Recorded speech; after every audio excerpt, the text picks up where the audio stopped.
This was humanity's first discovery of a giant, but the giant had drowned naked on the beach. Fish were still swimming in his massive palms. Countless people climbed onto the giant's body, or played around him. Some even graffitied on his skin, completely ignoring that this was already a corpse. The story began after a heavy storm. Coastal fishermen spread the word. A giant's corpse had appeared on the beach. Scientist Ham initially thought it was a rumor, maybe an illusion caused by light refraction after the storm. As eyewitness accounts kept growing, he decided to go see for himself. That's when he saw the enormous body. Ham's worldview completely shattered, because giants only existed in mythology. They had never actually appeared. The giant's face was peaceful and noble. The giant's eyes were still clear. Obviously he had died recently.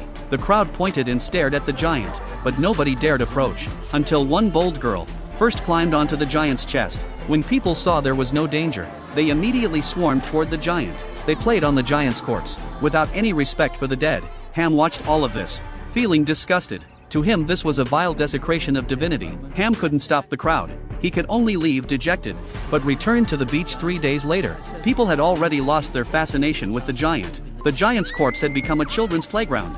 Workers were discussing how to dismember this massive body. The next morning, Ham deliberately came to the beach early. Not many people were there. Just one girl, sitting on the giant's ear playing with her phone. 5 days had passed since finding the giant's corpse. Due to prolonged erosion by seawater, the giant's face had become bloated.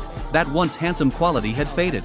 That magnificent life force had vanished. Ham gathered his courage and stepped onto the giant's body. He walked along the giant's thick arm to his chest, where children had built sandcastles. From this angle he discovered, the giant's arm had already broken off. The giant now had a broken beauty, like a deity from ancient Greek mythology. But the real sensation beneath his feet reminded him, this wasn't some god, but a rotting corpse. When Ham reached the giant's head, he found that once noble face, now covered with exhaustion and despair. Those once azure eyes had become hollow, with cigarette butts tourists had discarded. 2 days later when he visited again, the giant's limbs had been severed. Boys had started graffiting on his body. Another day passed. The giant's head was also gone. In the following weeks, the giant's corpse was continuously dismembered.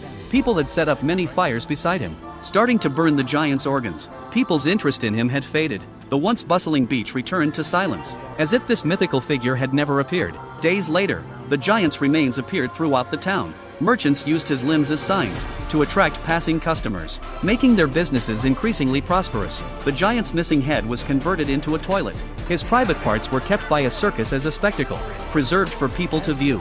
Only a few remaining ribs on the beach proved a giant had once existed. When humans encounter something beyond comprehension, first comes novelty, then comes fear, finally comes destruction.